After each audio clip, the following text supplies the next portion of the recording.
Dzień dobry szanownemu Państwu. Zbliża się czas obfitości w warzywnikach, więc dzisiaj 3 słowa na temat kiszonek.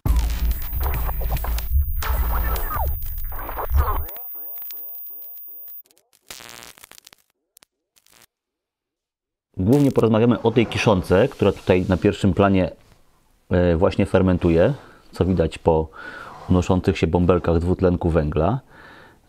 Od góry jest biała rzodkiew, taka rzodkiew japońska. Ona jest dosyć ostra, jest duża. Niestety trzeba ją obierać, bo ta skórka jest dosyć twarda. Ja ją w ubiegłym roku i 2 lata temu siałem. Tą konkretną mam zakupioną w sklepie. Pod spodem jest dosyć sporo marchewki, bo ja taką kiszoną marchewkę lubię i na samym dole jest burak ćwikłowy czerwony. Jeżeli chodzi o solankę, to jest woda kranowa, twarda woda, jedna łyżka kopiata soli kamiennej, bez żadnych dodatków, bez antyzbrylaczy, na litr wody. Do tego słoika weszło 2 litry takiej zalewy i warzywa tak, żeby zostawić odrobinę miejsca, taki kawałek, taki paseczek do wymiany gazowej. Mam tutaj w takim mniejszym opakowaniu tą kiszonkę. W ten sam sposób została zrobiona, ponieważ tych kiszonek mam dosyć sporo różnych. Tutaj jest na przykład, co to jest? Seler. Tutaj mam na przykład seler naciowy, tu jest marchewka z jabłkiem, tutaj jest sama marchewka, a tutaj jest kimchi z buraka. No i ponieważ tych kiszonek mam dosyć sporo różnych rodzajów, dlatego są w mniejszych pojemnikach, natomiast tą zrobiłem po to, że zbliża się sezon i wydaje mi się, że dosyć szybko zużyję te warzywka, które tutaj są zakiszone. No a tutaj po to, żeby nie znudziło mi się jedzenie ciągle stale tych samych kiszonek, to tutaj są różne smaki i różne warzywa zamknięte w słoiczku. Do tych mniejszych słoików używam takich dystansów. One są świetne, bo pozwalają na to, że na około 2 cm od wieczka nie wydostają się warzywa. Dlatego nic tam nie kwitnie, nie budzi się nowe życie, nie pleśnieją warzywa.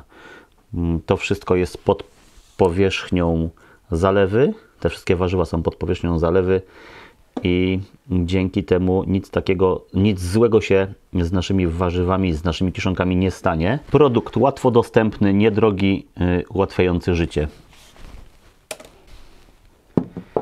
Oczywiście dla tych szanownych Państwa, którzy chcieliby pozostawić ten biały kolor rzodkwi białym kolorem, to raczej dodatek buraków do takiej kiszonki nie jest wskazany, natomiast ta rzodkiewka wygląda później tak.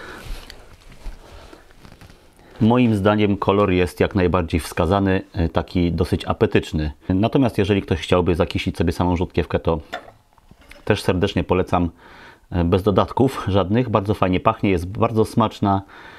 Smakuje podobnie zresztą jak te małe rzodkiewki nasze, które od kilku lat wiodą prym wśród osób kiszących swoje własne warzywa albo w ogóle kiszących, produkujących swoje własne kiszonki. Tak wygląda buraczek sam w sobie. No on wiódł prym w tej kiszonce, dlatego że nadał barwę zarówno rzodkwi, jak i marchewce. Natomiast ja bardzo lubię i taką marchewkę właśnie w ten sposób kiszoną, bo mimo tego, że tutaj oczywiście jest bardzo dużo kwasowości, to mimo wszystko jeszcze pozostało sporo słodyczy takiej i buraczanej, i marchewkowej. Tutaj zasadniczo mamy barszcz. I o ile do kiszenia barszczu często dodaje się liść laurowy, ziele angielskie, to taka woda spod kiszeniaków. Ja ją bardzo lubię, bo jest kwaśna, jest słona, jest słodka. Czuć w zasadzie te wszystkie warzywa, że nie jest to taka jednoodmianowa kiszonka, bo z samych buraków, buraki nadają takiej specyficznej goryczki również. Natomiast rzodkiewka jest trochę ostrawa, marchewka jest dosyć słodka i to wszystko się miesza w tej wodzie. No i nie czuć tej goryczki. No i nie czuć tak samo liścia laurowego i ziela angielskiego. Ja za tym generalnie nie przepadam. To znaczy lubię to w barszczu, w sensie w zupie. Natomiast nie przepadam, jeżeli miałbym po prostu wypijać tą zwykłą wodę. Mam tutaj dla Państwa też przygotowane... Aha, tak w ogóle to jest szklany słój. Ta nakrętka jest plastikowa. Ona jest tutaj, ma otwór. Są takie dekielki zarówno zielone, jak i czerwone. Ona ma tutaj otwór, który można również zaślepić taką uszczelką i w ten otwór można włożyć rurkę fermentacyjną po to, żeby dwutlenek węgla mógł wychodzić sobie do góry, a żeby do butli nie było zasysane powietrze. No bo powietrze nie jest wskazane przy fermentacji bakteriami kwasu mlekowego. Te zakrętki można stosować wymiennie również do takich pojemników plastikowych. Ja akurat tutaj mam resztkę piwa. Zostało mi trochę więcej piwa, które nie zmieściło się do fermentacji ciśnieniowej. No bo ułożyłem po prostu 25 litrów zamiast 20 niecałych litrów, które mieści się do kega i fermentuję w tym zbiorniczku. Te zbiorniki mają również średnicę taką, na którą wchodzi ta zakrętka. Mam również dla Państwa przygotowany taki słój z kiszonymi liśćmi winorośli. Jest o tym film na kanale i ten słój stał sobie w lodówce w 4 stopniach, 4 do 6 stopni. I tak wygląda nakrętka metalowa, która w zasadzie jest jeszcze pokryta jakimś tworzywem czy gumą. Kiszącej jakoś szczególnie nic nie jest, to znaczy ona nie miała styczności, ona już była gotowa i nie miała styczności z tą częścią, natomiast cała góra jest tutaj zardzewiała i zapleśniała. Nic takiego nie zdarzyło mi się jeszcze na tych plastikowych nakrętkach. One są bez uszczelek, no i są z tworzywa,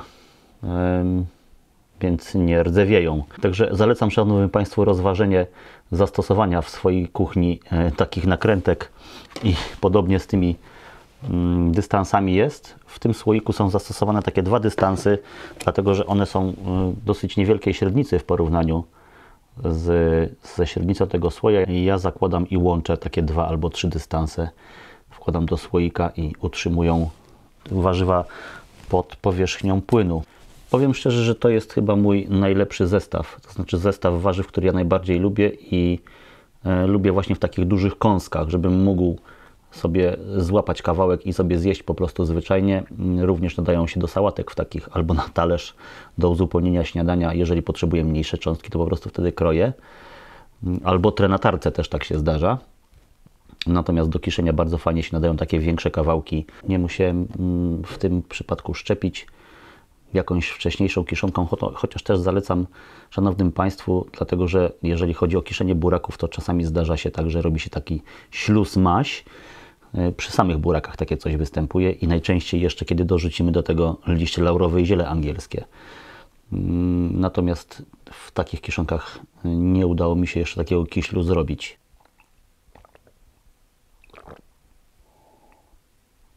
Zarówno początek fermentacji, jak i cała reszta przebiegu tego procesu trwała w tych 20 stopniach. Nie były chłodzone w ogóle.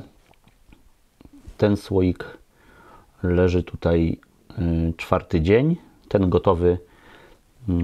Ten gotowy słoik to jest około 2-tygodniowa kiszonka. Jak mówię, jest jeszcze ciągle słodyczy sporo w tym barszczyku do picia. No i oczywiście w warzywach. Polecam szanownym Państwu tą formę dbania o własną dietę, dbania o swoje dobre samopoczucie, ponieważ jest to sposób tani, prosty, ekologiczny i nie wymagający jakiegoś szczególnego zaangażowania, bo wystarczy tylko to wykonać, znaczy pokroić warzywa, zalać wodą z solą, no i poczekać 2 tygodnie. I to wszystko. A smakowitości pochodzące z tego słoika zadowolą niejednego domownika. Pozdrawiam szanownych Państwa. Do zobaczenia następnym razem. Cześć.